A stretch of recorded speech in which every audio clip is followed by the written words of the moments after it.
Hello friends, કેમ છો? આઈ am sure તમે બધા જ શાનદાર, જબરજસ્ત, જિંદાબાદ હશો. ફ્રેન્ડ્સ, જો તમે પ્રથમ વખત અમારી ચેનલની મુલાકાત લઈ રહ્યા છો તો પ્લીઝ સબસ્ક્રાઇબ અવર ચેનલ. અને હા, વિડીયો જોયા બાદ જો આપને વિડીયો ગમે તો બધાને કહેજો, અને વિડીયો જોયા બાદ આપને કંઈક કચાશ જણાય તો કોમેન્ટ બોક્સમાં મને કહેજો. હું ચોક્કસ આપની વિનંતીને વાચા આપીશ. ફ્રેન્ડ્સ, આજના ટોપિકની ચર્ચા કર્યા બાદ જો આપના મનમાં કંઈ પણ પ્રશ્ન હોય, કંઈ પણ મૂંઝવણ હોય તો કોમેન્ટ બોક્સમાં મને જણાવજો. હું ચોક્કસ આપના પ્રશ્ન, આપની મૂંઝવણને દૂર કરવાનો પ્રયત્ન કરીશ. સો ફ્રેન્ડ્સ, ચાલો આજના ટોપિકની ચર્ચા શરૂ કરીએ. ફ્રેન્ડ્સ, આજના વિડીયોમાં આપણે જોઈશું કઈ રીતે આપણે આપણી સ્થાવર અને જંગમ એટલે કે મૂવેબલ અને ઇમૂવેબલ પ્રોપર્ટીને કર્મયોગી પોર્ટલ પર અપલોડ કરીએ. સૌથી પહેલાં આપણે ગૂગલમાં જઈ કર્મયોગી પોર્ટલ આ કીવર્ડ ટાઈપ કરીશું. અહીં આ કીવર્ડ ટાઈપ કર્યા બાદ લોગિન HRMS પોર્ટલ આ ઓપ્શન જોવા મળશે. અહીં આ ઓપ્શન પર ક્લિક કરતાં આપણને 3 ઓપ્શન બીજા જોવા મળશે: HRPN, મોબાઈલ, ઈમેલ.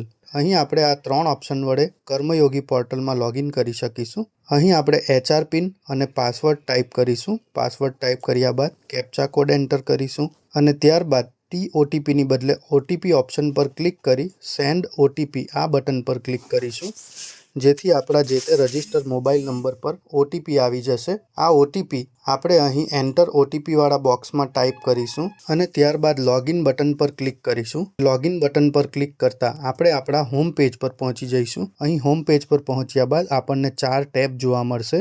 એક છે હોમ, બીજું છે એમ્પ્લોય મોડ્યુલ, ત્રીજું છે મેનેજર મોડ્યુલ, ત્યારબાદ ક્વિક લિંક્સ અને પેરોલ માસ્ટર્સ. અહીં આપણે એમ્પ્લોય મોડ્યુલ પર ક્લિક કરવાનું છે અને એમાં ક્લિક કર્યા બાદ લીવ ઇન્ફોર્મેશન અને એન્યુઅલ પ્રોપર્ટી રિટર્ન સબમિશન. અહીં આપણે એન્યુઅલ પ્રોપર્ટી રિટર્ન સબમિશન આ ઓપ્શન પર ક્લિક કરીશું. અહીં આપણને એક નવું પેજ જોવા મળશે, જેમાં જમણી બાજુ ખૂણામાં APR submission till 2020, add annual property return submission આ 2 ઓપ્શન જોવા મળશે, જેમાં આપણે add annual property return submission આ ઓપ્શન પર ક્લિક કરવાનું છે, જેથી એક નવું પેજ આપણી પાસે આવશે.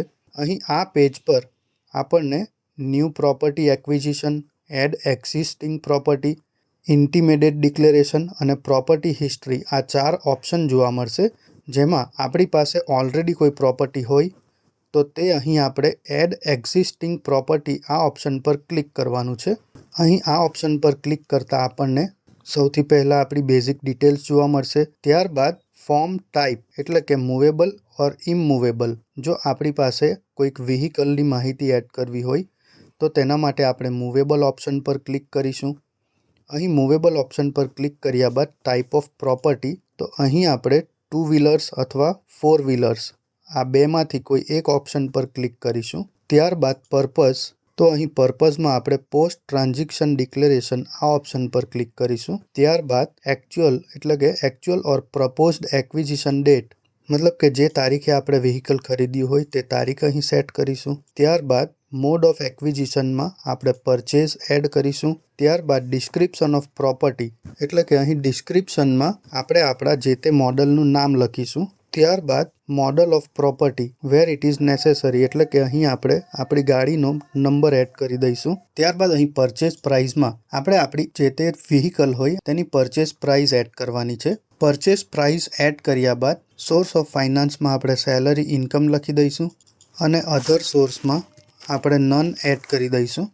આટલી માહિતી એડ કર્યા બાદ person from whom property was acquired, તો અહીં આપણે જે તે શોરૂમનું નામ એડ કરી દઈશું. ત્યારબાદ ફૂલ એડ્રેસ એટલે કે જ્યાંથી આપણે વ્હીકલ લીધું હોય એનું એડ્રેસ એડ કરી દઈશું. ત્યારબાદ રિલેશનમાં આપણે નન એડ કરી દઈશું અને ત્યારબાદ પ્લેસમાં આપણે જે તે ડિસ્ટ્રિક્ટ એડ કરી દઈશું. અને અહીં you can drag and drop your files here from property attachment image PDF with maximum 10 MB in size એટલે કે અહીં આપણે જે તે પ્રોપર્ટીની આપણી પાસે બિલ અથવા ચલાન હોય તો એ બિલ અથવા તો ચલાન અહીં આપણે એડ કરી દેવાનું છે. અને ત્યારબાદ જો કમેન્ટ હોય તો કમેન્ટ એડ કરવાના છે.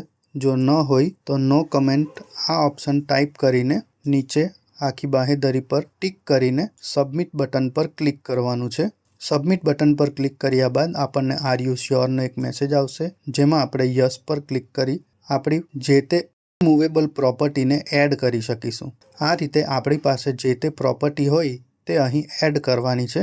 જો આપણી પાસે એક કરતાં વધારે વ્હીકલ હોય તો ફરીથી આપણે એડ એક્ઝિસ્ટિંગ પ્રોપર્ટી આ ઓપ્શન પર ક્લિક કરીશું, જ્યાં ફરીથી આપણે મૂવેબલ ઓપ્શન પર ક્લિક કરીશું. ત્યારબાદ જે તે વ્હીકલની માહિતી આપણે એડ કરીશું.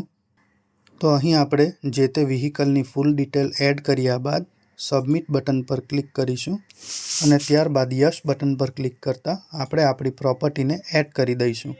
અહીં ફ્રેન્ડ્સ એક વસ્તુ ખાસ ધ્યાનમાં રાખવી કે જે પ્રોપર્ટી જે તે કર્મચારીના નામ પર હોય તેની જ માહિતી આપણે એડ કરવાની છે, તો આ વસ્તુ આપણે ખાસ ધ્યાનમાં રાખવું.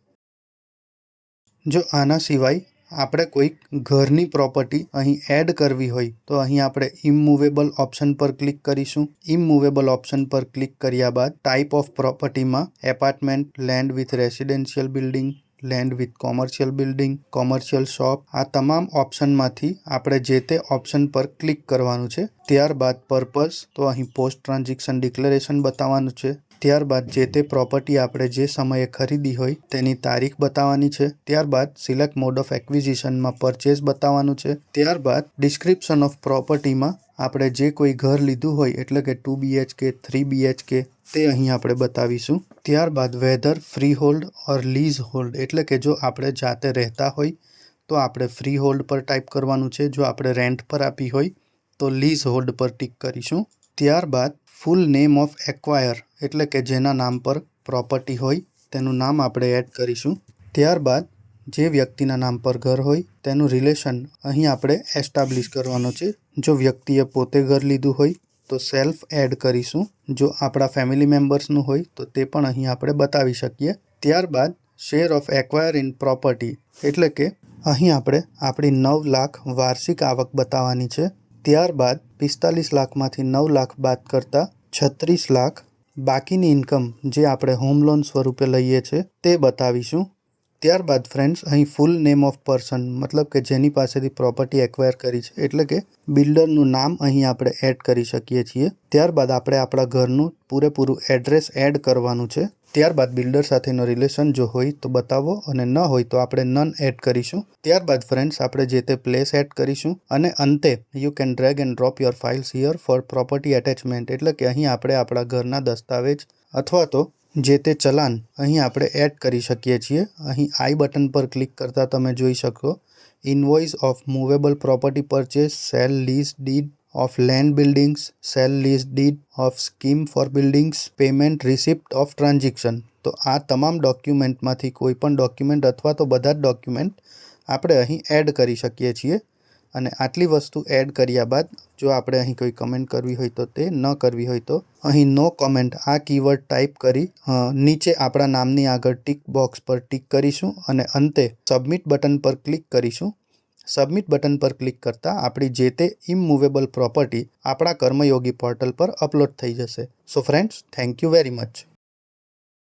સો ફ્રેન્ડ્સ, અહીં સબમિટ બટન આપ્યા બાદ ફરીથી આપણે એન્યુઅલ પ્રોપર્ટી રિટર્ન સબમિશનમાં જઈશું. ત્યાં આપણે add annual property return submission પર ક્લિક કરીશું. અહીં આપણે આપણી જે પ્રોપર્ટી એડ કરી છે તે જોવા માટે અહીં મૂવેબલ અને ઇમૂવેબલ આ બે ઓપ્શન છે ફોર્મ ટાઈપમાં. તો અહીં આપણે મૂવેબલ પ્રોપર્ટી અપલોડ કરી છે તેના પર ક્લિક કરીશું. તો અહીં તમે જોઈ શકો છો કે 2 પ્રોપર્ટી આપણે અપલોડ કરી છે. ત્યારબાદ અહીં આપણે ટોટલ એન્યુઅલ ઇન્કમ એડ કરીશું, એટલે કે આપણી જે તે વર્ષની વાર્ષિક આવક એડ કરીશું. ત્યારબાદ અહીં આપણે APR સબમિશન કોમેન્ટ્સમાં મૂવેબલ પ્રોપર્ટી આ કીવર્ડ ટાઈપ કરીને એડ ટુ લિસ્ટ આ બટન પર ક્લિક કરીશું. અહીં તમે જોઈ શકો છો કમેન્ટ ઇન્સર્ટેડ સક્સેસફુલીનો એક મેસેજ આવશે અને ત્યારબાદ સબમિટ એન્યુઅલ પ્રોપર્ટી રિટર્ન આ બટન પર ક્લિક કરીશું, જ્યાં આપણને એક વખત ફરીથી આર યુ શ્યોરનો એક મેસેજ આવશે. જ્યાં આપણે યસ બટન પર ક્લિક કરીશું ત્યાં ફરીથી એક વખત મેસેજ આવશે અને ફરીથી યસ બટન પર ક્લિક કરતાં આપણી પ્રોપર્ટી સક્સેસફુલી સબમિટ થઈ જશે.